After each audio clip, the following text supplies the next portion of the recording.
ఎన్నో అద్భుత కార్యములు చేశాడని మా పట్ల. మేము మొదట్లో ఇల్లు కట్టుకుందామని మా అత్తగారిలోని నాలోని వచ్చిందండి. ఒక 17 లారీలు వేసుకేసుకున్నామండి మేము. అప్పుడు మా ఆయన గారికి కాలు ఇరిగిపోయిందండి. కాలు ఇరిగిపోయిన తర్వాత అమ్మగారు ఇండి ఇలాగండి అనేసి అమ్మగారికి ఫోన్ చేశానండి. అమ్మగారు ఆపరేషన్ అన్నారండి. అంటే అమ్మగారు ప్రార్థన చేశారండి. ప్రార్థనలో పెడతాను అనేసి అన్నారండి. భయపడకన్నారండి. తర్వాత మా ఆయన గారికి కరోనా వచ్చిందండి. కరోనా వచ్చిన తర్వాత అమ్మగారికి కూడా ఫోన్ చేశానండి. కరోనా వచ్చినప్పుడు ఎన్ని సామాన్లు కావాలో ఇంట్లోకి నెలకరగా సరిపడగా సరుకులన్నీ పంపించారండి అమ్మగారు. బయటికి వెళ్ళకుండా నెలకి ఎన్ని సరుకులు కావాలని పంపించారండి అమ్మగారు. మా కోసం ఎంతగానో ప్రార్థన చేశారండి. ఈలోగా మళ్ళీ మా ఆయన గారికి హార్ట్ అటాక్ వచ్చిందండి. 10 రోజులు జరిగేటప్పటికి మళ్ళీ స్టంట్లు వేయాలన్నారండి. 4 స్టంట్లు వేసారండి. 4 స్టంట్లు వేసిన తర్వాత అమ్మగారికి మళ్ళీ ఇలాగని ప్రార్థన చేయండి అని చెప్పానండి. అమ్మ పర్లేదు, భయపడకు, ప్రార్థనలో పెడతామని అమ్మగారు చెప్పారండి. అలాగే ప్రార్థన ఇంటికి వచ్చామండి. అమ్మగారు కూడా చూడడానికి వచ్చారండి. అమ్మగారు అయ్యగారుని మా పట్ల ఎంతగానో అమ్మగారు అనుదినం ప్రార్థన చేశారండి. ధైర్యం కూడా చెప్పేవారండి.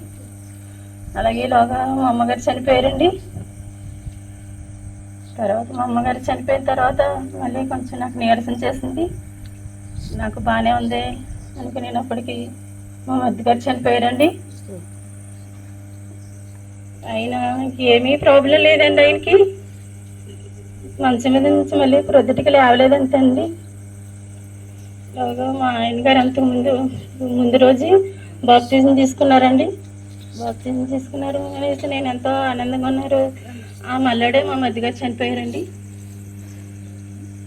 దేవుడు ఎంతగానో అయినప్పటికీ దేవుళ్ళు ఎదుగుతూనే ఉన్నాను, ప్రార్థన చేసుకుంటూనే ఉన్నానండి. అయినప్పటికీ దేవుడు ఎంతగానో ఎన్ని సోదరులు వచ్చినప్పటికీ దేవుడు మమ్మల్ని దీవిస్తున్నాడండి. ఈలోగా మా అన్నయ్యోళ్ళు కరోనా అండి. మా అన్నయ్యోళ్ళకి మా పెద్దన్ని కరోనా వచ్చి చనిపోయాడండి. ఆ మల్లాడే మా ఫాస్ట్ అనియండి, 3 అన్నయ్యండి, ఆయన్ని చనిపోయాడండి. అమ్మల్లాడేనండి పెద్దని చనిపోయాడని షాకులోకి వెళ్ళిపోయి ఆయన చనిపోయాడండి. అమ్మగారండి ఇలాగండి ప్రార్థన చేయండి అని చెప్పానండి. అమ్మ బాధపడకు, ప్రార్థనలో పెడతానని అమ్మగారు ఎంత ధైర్యం చెప్పారండి.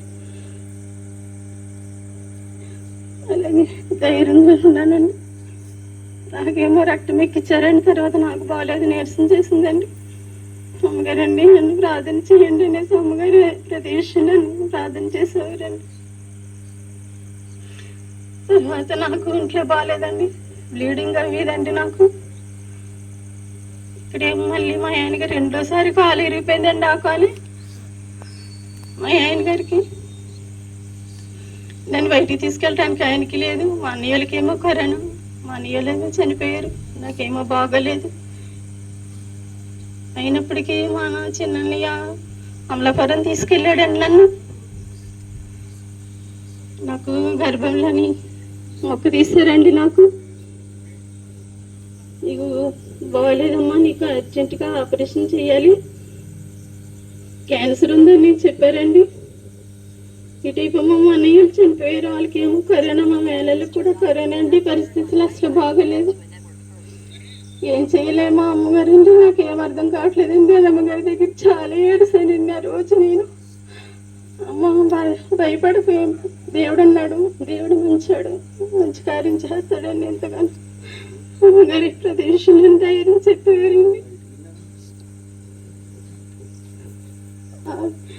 ఏం చేయాలో అర్థం కావట్లేదు, లేవండి ఇలా అంటున్నారండి అనేసి మా ఆయన గారికి చెప్తే, ఈ కొద్ది రోజులుండి ఒక వారముండు కరోనా అయిపోతుంది, మీ అన్నయ్యలు కూడా బయటకు వస్తారు, నా పరిస్థితి ఇలా ఉంది అనేసి మా ఆయన గారు అన్నారండి.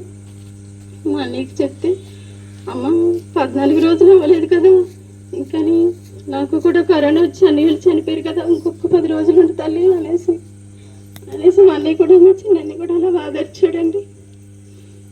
4 అన్నీ అయితే బైబిల్ చదువుకోము, నీకేం కాదు అనేసి ఆయన చెప్పారు.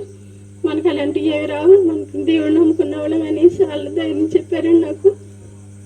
మా అన్నయ్య గారు తర్వాత అమ్మగారిని ఇలాగని చెప్తే అమ్మగారికి చెప్తే ఫోన్ నెంబర్ ఇచ్చారండి అమ్మగారు నాకు. ఆ టైంలో ఎలా వెళ్ళాలో నాకు అర్థం కాలేదండి.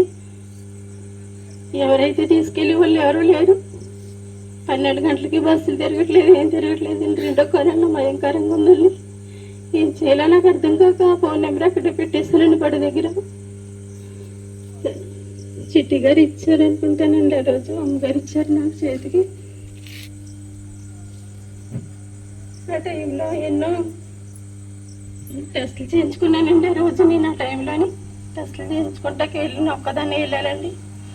వెళ్తే ఎంఆర్ఐ స్కానింగ్ చేశారండి నాకు.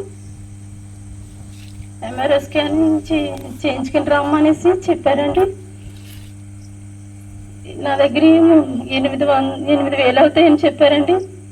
ఇంకా 3,000 తక్కువగా ఉన్నాయి సారు, మళ్ళీ రేపు వచ్చాక నేను చేయించుకుంటాను సార్ అంటేని, నువ్వేం డబ్బులు కట్టక్కర్లేదేమో, నేను ఆయనకి రాసిస్తాను కాగితము అనేసి ఆయన చెప్పారండి. ఆ కాగితం పట్టుకుని వెళ్తే నాకు ఎంఆర్ఐ స్కానింగ్ చేశారండి. అది పట్టుకుని వచ్చిన రోజున మళ్ళీ నా దాన్ని ఏం పడేసుకున్నానండి. అమ్మగారికి అప్పుడు కూడా ఫోన్ చేశానండి. పర్వాలేదమ్మా అనేసి అన్నారు. మళ్ళీ వాళ్ళు ముద్రేసి మళ్ళీ ఏదో చేశారండి. తర్వాత నాకు ఆపరేషన్ అయింది. బాగానే ఉన్నాను కదా అనుకున్నాను. ఎన్నో ఒడిదొడుకులండి నా జీవితంలో. మా అమ్మాయికి చదువు ఇంకా అప్పటికి రోజు సీట్ కోసం చూస్తున్నామండి. ఫ్రీ సీట్ కోసం రాలేదు. 6 నెలలు అయిపోయింది, సంవత్సరం అంతా వేస్ట్ అయిపోయేలా ఉంది అనేసి మా ఆయన గారు ఇంకా ఏం చేయాలో అర్థం కాక ఆయనేమో కాలాల్లో పెట్టుకుని